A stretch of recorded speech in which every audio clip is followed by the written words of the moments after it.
Hey, I'm Emma Dweck. I'm an acupuncturist, and it's been a little while since I made a video about self-care during COVID, but I wanted to check in today because I'm hearing from a lot of people that they're feeling some extra stress around the changing of the seasons.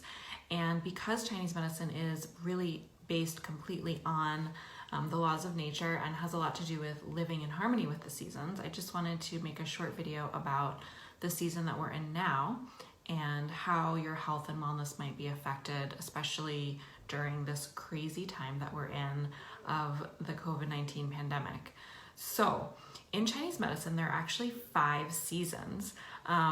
There's winter, spring, summer, and then late summer, which is what we're in right now, and then fall. So late summer is its own distinct season, separate from fall and separate from summer, and it has to do with sort of the mother archetype, nourishment, harvest. If you think of the kitchen of the house, it's sort of that warm, nourishing, holding feeling. And the organs that are associated with this element are the spleen and the stomach, and they're all about our digestive function. And because Chinese medicine doesn't really separate emotional from physical, this is physical digestion, but also mental and emotional digestion.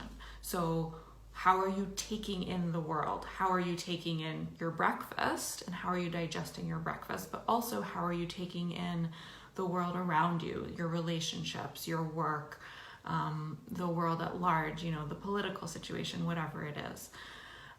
So obviously, those things are feeling, for a lot of people, pretty strained right now.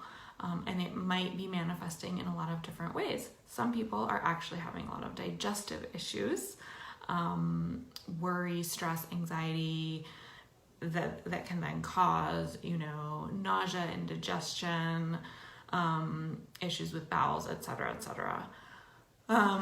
So what can you do about that? Ways you can nourish your stomach and spleen. Obviously, a lot of it has to do with eating better, or eating perhaps differently. I don't want to say better.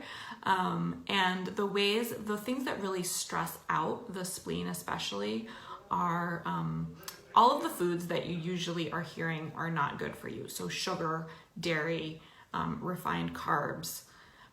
And then the one that a lot of people don't know about, that we talk a lot about in Chinese medicine, is cold foods. So that includes actually cold foods like frozen foods, but it also includes things like salads and any raw vegetables or fruits.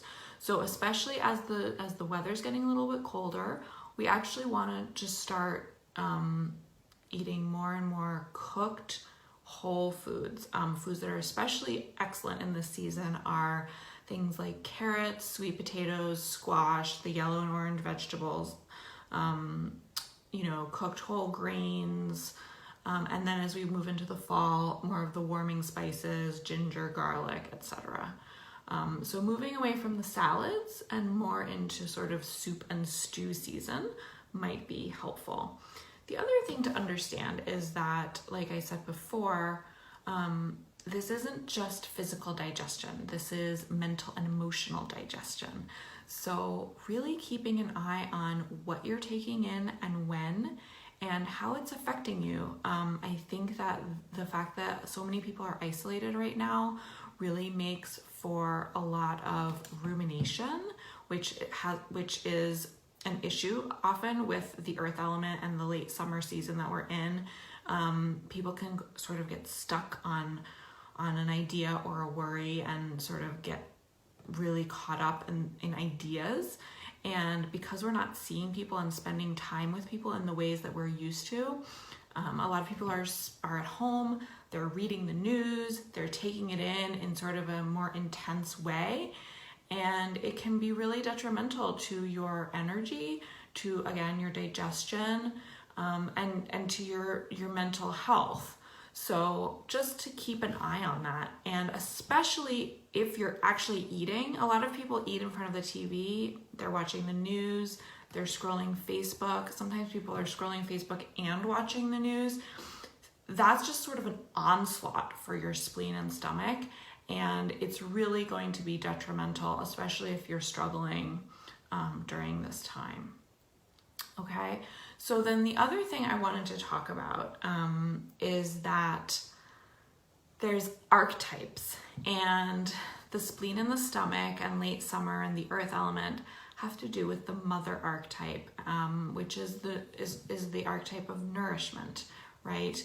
If you think about a mother nursing a baby, it's sort of this primordial nourishment at the most basic and beautiful level. And we can mother ourselves, we can mother our children, obviously, and we can mother our communities. And I think we could all use a little bit more of that right now. Maybe not all of us, maybe actual mothers who are really stressed out, could use a little bit less of it. But what I mean is that it's the archetype should really be all about reciprocity. So you're giving all of this nourishment, but you're getting back a lot of joy from your child or your baby. That's sort of like the archetypal idea about it. So I think that just thinking about like, how are you mothering yourself? You don't have to be a woman, you don't have to be a mother, but what are the ways that you can sort of mother yourself? What are the ways that you're mothering other people in ways that are positive? And then what are the ways that are mothering other people that are draining you?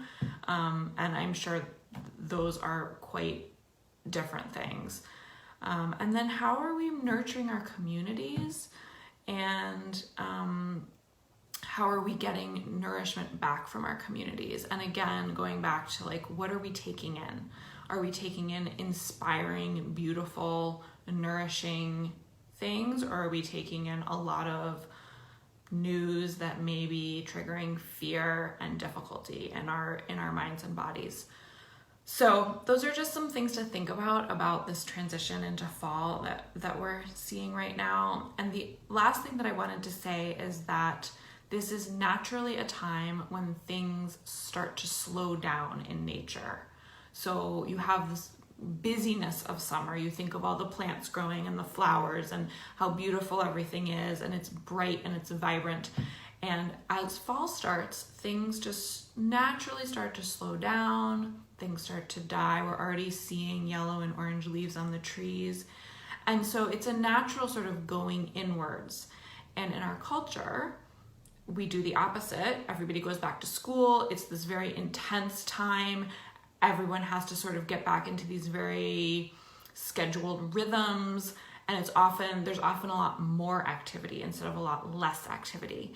And so that can also create some disconnect in terms of how people's health is doing in these times. So just to like be aware of that and find the ways where you can slow down. So even if you do have to ramp up and go back to work, go back to school, what are the ways that you can learn how to slow down a little bit? Maybe you're going to bed a little bit earlier. Maybe you're sleeping in 10 minutes later in the morning. I know that's probably impossible if you're getting kids up to go to school, but you get the drift. So that's what I have to say about late summer and the season that we're moving into. And as always, I'm happy to talk about any of this. I love talking about Chinese medicine. I'm happy to talk about how you might be able to help yourself specifically. There might be, specific dietary and herbal recommendations that you could add in as we move into the fall for your immune system, et cetera, et cetera. So you can always email me and I'm happy to chat, and I'll be back with more. Thanks for watching.